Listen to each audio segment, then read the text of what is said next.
Assalamualaikum warahmatullahi wabarakatuh. Ustazah, saya Mirza Mudamanto Akano dari kelas 5C. Video tema 8 saya kali ini tentang siklus air dan dampaknya. Mari kita simak bersama. Ustazah, jauh sebelum para ilmuwan menemukan teori mengenai terbentuknya air hujan, di dalam Al-Quran sudah dijelaskan dalam surat Ar-Rum ayat 48 dan 49 yang isinya Allah dialah yang mengirim angin, lalu angin itu menggerakkan awan dan Allah membentangkannya di langit menurut yang dikehendakinya dan menjadikannya bergumpal-gumpal, lalu kamu lihat hujan keluar dari celah-celahnya. Maka apabila hujan itu turun mengenai hamba-hambanya yang dikehendakinya, tiba-tiba mereka menjadi gembira. Dan sesungguhnya sebelum hujan diturunkan kepada mereka, mereka benar-benar telah berputus asa. Siklus air atau siklus hidrologi adalah sirkulasi air yang tidak pernah berhenti dari atmosfer ke bumi dan kembali ke atmosfer. Siklus air atau siklus hidrologi terbagi atas 3 siklus antara lain. 1. Siklus pendek, yaitu air laut mengalami penguapan lalu mengalami kondensasi dan membentuk awan, lantas terjadi hujan dan membuat air jatuh lagi ke laut. 2. Siklus sedang, yaitu air laut mengalami penguapan lalu terjadi kondensasi.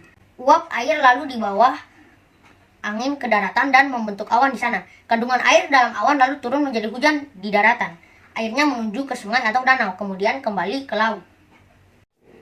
Siklus panjang, yaitu penguapan air laut yang mengalami kondensasi, membentuk awan di daratan sampai pegunungan akibat terbawa angin, lalu turun sebagai salju. Salju yang turun lalu membentuk glaser, mengalirkan sungai atau danau atau masuk ke tanah. Lantas air masuk lagi ke laut.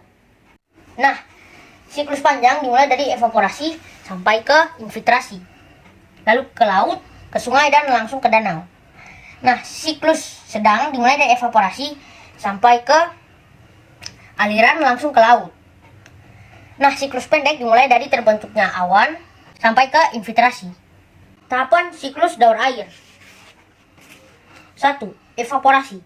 Penguapan air dari permukaan bumi, air di darat dan laut menuju atmosfer setelah terpapar sinar matahari. Jika kandungan air yang menguap berasal dari tumbuhan disebut evapotranspirasi. 2. Kondensasi. Proses pendinginan dari uap air menuju atmosfer. Dalam kondensasi, uap air berubah wujud menjadi embun, titik air, salju, hingga es. Selanjutnya, kondensasi menyebabkan kemunculan kabut dan awan. 3. Persipitasi. Proses terjadinya hujan akibat semakin beratnya titik air, salju, dan es yang ada di awan. Persipitasi bisa berwujud hujan air, hujan es, hingga salju. Infiltrasi. Proses masuknya air ke permukaan bumi menuju lapisan batuan dalam. Air diserap pori-pori tanah secara infiltrasi. Saat mencapai lapisan kedap air, air mengumpul dan menjadi air bawah tanah. Runoff. Tahapan ini adalah keluarnya air bawah tanah atau air permukaan yang kembali mengalir menuju laut. Berulang kembali ke proses selanjutnya lagi dari evaporasi. Dampak gangguan siklus air antara lain. 1. Banjir.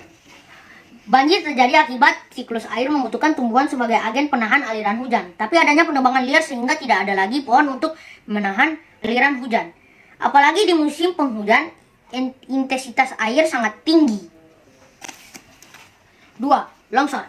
Akibat hujan terus-menerus, tanah menjadi mudah rapuh sehingga tidak dapat menahan beban berat bangunan dan tanaman di atasnya. Kebakaran hutan.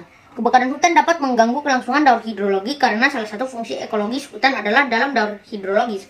Terbakarnya hutan memberikan dampak hilangnya kemampuan hutan menyerap dan menyimpan air hujan. 4. Kemarau. Salah satu rusaknya siklus air adalah adanya kemarau berkepanjangan dan kekeringan di mana-mana. Akibatnya, banyak makhluk hidup yang mati karena kebutuhan airnya tidak terpenuhi, termasuk manusia, hewan, dan tumbuh-tumbuhan. Penyebab gangguan siklus air. 1. Menebang pohon secara liar. 2. Pembuangan limbah industri. 3. Penggunaan pestisida yang berlebihan. 4. Pembangunan daerah kota. 5. Penyumbatan siklus air. Cara menjaga siklus air. 1. Menjaga lingkungan. 2. Hemat air. 3. Membuang sampah pada tempatnya. 4. Meminimalisir penggunaan bahan kimia. 5. Membuang bahan kimia dengan benar. 6. Mendaur ulang bahan bekas. 7. mengadakan penyuluhan kepada masyarakat tentang pentingnya menjaga siklus air. Ustazah, sekarang kita masuk ke dalam inti video saya. Ustazah, siklus air juga dapat mempengaruhi suhu bawah laut yang ada gunung apinya. Mari kita lihat pada penjelasan saya kali ini.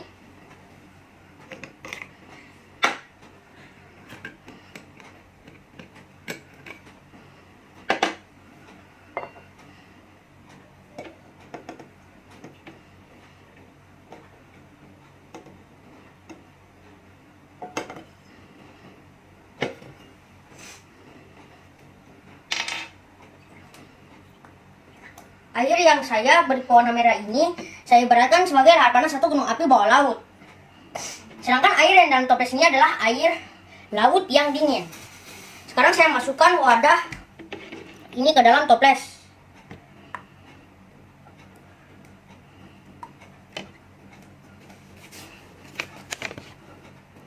Nah, teman-teman, ini tidak tercampur bukan? Yang di atas adalah lava panas dan yang di bawah adalah air laut yang dingin.